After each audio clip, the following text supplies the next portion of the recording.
తెలుగువారి number 1 choice Telugu matrimony.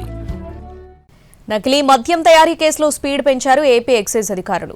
పరారీలో ఉన్న నిందితులను పట్టుకోవడంపై దృష్టి పెట్టారు. ఇప్పటికే మాజీ మంత్రి జోగి రమేష్, ఆయన సోదరుడు జోగిరాము అరెస్టు కాగా కొత్తగా కేసులోని నిందితులపై ఫోకస్ పెట్టారు.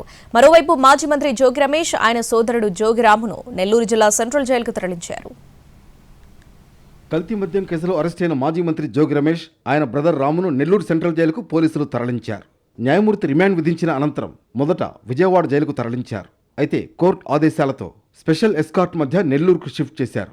జోగి రమేష్ను అరెస్ట్ చేసిన తర్వాత విజయవాడ ప్రభుత్వ ఆసుపత్రిలో ఉద్రిక్తత చోటు చేసుకుంది. దీంతో ఇక్కడే ఉంటే ఇబ్బందులు తలెత్తే అవకాశం ఉందని నెల్లూరుకు తరలించినట్లు తెలుస్తోంది.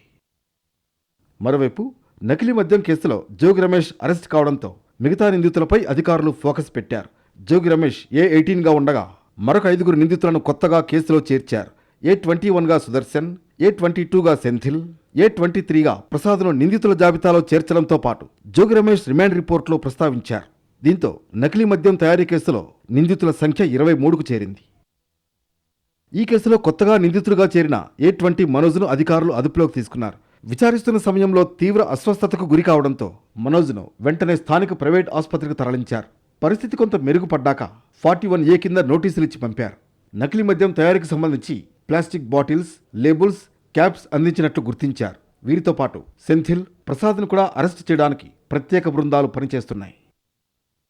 జోగి రమేష్ను వైద్య పరీక్షల కోసం విజయవాడ ప్రభుత్వ ఆసుపత్రికి తీసుకెళ్లిన సమయంలో ఆయన కుటుంబ సభ్యులు దౌర్జన్యంగా ప్రవర్తించి ఆసుపత్రి అద్దాలు పగలగొట్టారనే ఆరోపణలున్నాయి. దీంతో జోగి రమేష్ భార్య శకుంతల, కుమారులు రాజీవ్, రోహిత్పై అధికారులు కేసు నమోదు చేశారు.